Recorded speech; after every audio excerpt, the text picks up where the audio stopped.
if you guys have not checked out the Steam sale for my PC people, definitely check that out too. So the Steam Screamfest, and I love how everybody has like their own, like basically like tagged names for it, like Shocktober and Screamfest. Like I love it so much, I really do. So the Screamfest 2022 features discounts and events on creepy, spooky, and of course super scary games, because there are some super freaking scary games on Steam too. Predictably, Steam's big Halloween extravaganza is focused on the spooky and the scary, horror, survival, dark fantasy, Lovecraftian tales, and all other forms of supernatural shenanigans. A number of games holding seasonal events will also be spotlighted through the sale as well. So of course there are a whole bunch of different games that are on sale right now, like Dead by Daylight, Darkest Dungeon, Host Exile, Phasmophobia, because I can't do big words. Get the Fuck Out, Little Nightmares, The Mortuary Assistant, and a whole bunch more. So if you prefer your Halloween horrors with a bit of a softer edge, there's also a silly category section that you guys can dive into as well.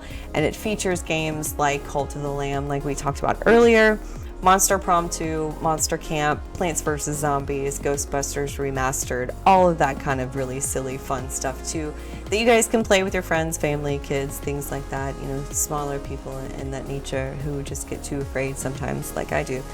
I love horror games, but sometimes I get too afraid. So there are also new profile backgrounds that you guys can check out too, avatars, stickers, and a whole mess load of digital items that are available in the Steam Points shop as well.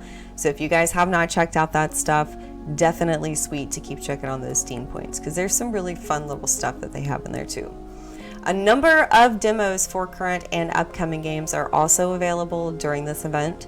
One game that's doing something a little bit different on that front is the survival horror shooter You Will Die Here Tonight, which is running 6 different demos over the course of this event, and each of them are building on the events of the last. So the Steam Screamfest is live now and runs until 10 a.m. on November 1st, which is another one that will be ending right at the beginning of November. So if you guys are wanting to check those out and wanting to get some of these Halloween deals, I definitely suggest you get on it, especially because it's the Halloween weekend. And if you guys aren't playing spooky games, what are you doing? Well, maybe like watching spooky things too, but also play spooky games because it's fun. It's so much fun, especially because it's like the time for it. So let's get hot and spooky and play some fun spooky games. So like I said, if you guys do want to check out all of those too, any links to be able to get to those super quickly on those sales, you guys can check out my sites and sources on that as well.